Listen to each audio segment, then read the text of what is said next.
What's up, y'all? Steve with Terra Emissarius checking in again. So my last video, I had previously taken out the seat, passenger front seat in my Jeep. I showed you how to do that, and today I'm working on the box that's going to go in so I can build a sleeper. So here in my garage, let me show you what I've got built so far, and we'll go from there. Alright, so let's check this out. So I have completed some steps here without showing you guys. So, as you can see, I've got these two little frames built. I was going to put a cross connector between the two of them. I messed up my measurements, so this piece isn't quite level with that. I'm gonna not do that. Just needed to make sure it's gonna keep me nice and flat when I sleep on this. So, yeah, it's pretty self-explanatory. They're secured with just one bolt up front.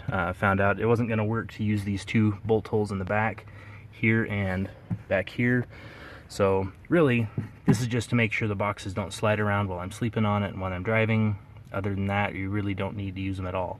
So you can tell this, I use the back vertical piece on each of these to be the support for the whole box, and then I'm using this horizontal piece to secure to my bolts. So other than that, it's pretty straightforward. I've got those two frames built, and then I've cut this nice long piece of plywood here. And when I'm done, this will all be pretty flat. Now, let me take you to the back. Alright. So yeah, when I'm done, as you can tell, this isn't quite going to be, you can tell it's not quite flat, but it's flat enough. I need some supports back here to keep this up while I'm sleeping on it. So this measures, lift is about 8 7/8 inches tall, just under 9 inches. So I've actually built some supports I'm going to be screwing in. I'm going to have a support here at the back going this way, then I'm going to have another support up here, right where the seat and my cargo area meet, kind of almost right where that crease is in the board. So let me show you those two supports real quick. Alright, so I've completed one of my two supports. This is going to be for the rear. So this, again, this vertically is about 8 7/8 inches tall. I've put these end pieces in because I didn't want this, screwing this in vertically to the end of the plywood.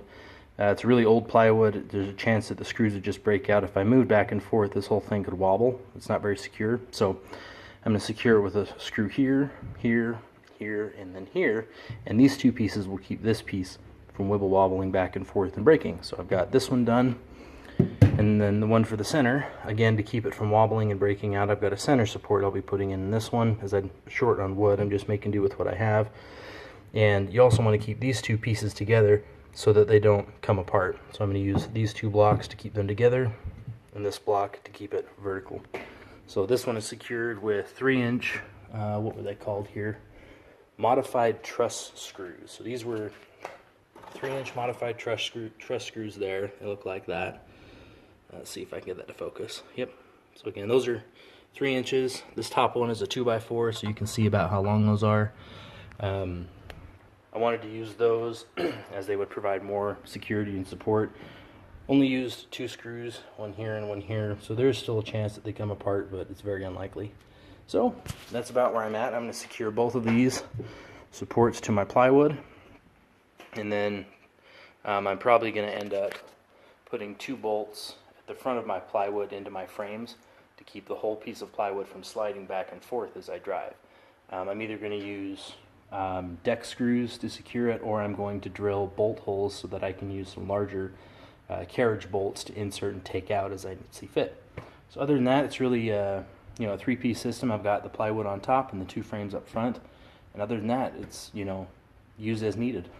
Alright guys, I'm all done. Let me show you what I got going so far for my sleeper. Alright, so sorry it's so dark. See if I can brighten that up for you a bit. So I've got, this was the rear support I told you I was building. I've secured it with a couple deck screws across the top here. And then I also decided to secure the entire board up front with some deck screws here so the whole thing doesn't move backward and forward. I've got one here in the middle, 2 along the side. Those will come out and I can remove the whole thing. So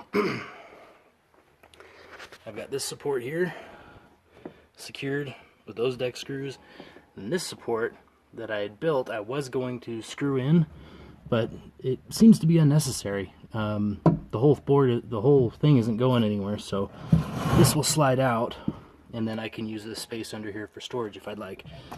So that just kind of slides right into place, and then yeah, lay down.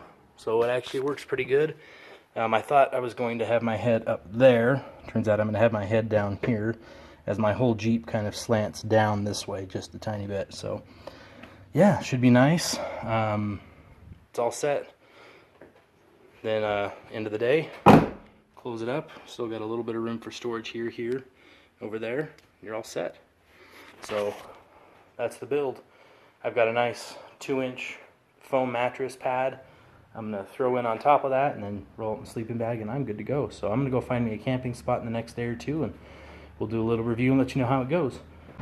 So if you guys like this video and you like some of the other content we have online, make sure to check us out on our website. It's terraemissarius.com. We'll put a link down here. And we're also on Instagram as Terra Emissarius. So follow us there, and we look forward to catching up with you guys. Catch you on the flip side.